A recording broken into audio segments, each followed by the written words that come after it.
જામનગરમાં હાપા માર્કેટિંગ યાર્ડની ચૂંટણી યોજાઈ 14 ડિરેક્ટરના પદ માટે 28 ઉમેદવાર મેદાને ઉતર્યા।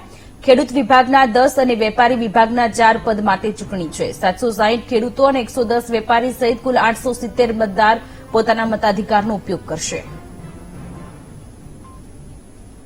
રોજ ખેતીવાડી ઉત્પન્ન બજાર સમિતિ જામનગરની સામાન્ય ચૂંટણી બાબતે મતદાનની પ્રક્રિયા ચાલુ છે, જેમાં ખેડૂત વિભાગમાં 10 સીટ માટે 17 હરીફ ઉમેદવારો છે અને 760 જેટલા મતદારો છે, જ્યારે વેપારી વિભાગની 4 સીટ માટે 11 જેટલા હરીફ ઉમેદવારો છે અને 110 જેટલા મતદારો છે। બંને વિભાગનું મતદાન શાંતિપૂર્ણ અને ભયમુક્ત માહોલમાં ચાલી રહ્યું છે। પૂરતી પોલીસ બંદોબસ્ત અને આનુષંગિક વ્યવસ્થાઓ કરવામાં આવી છે।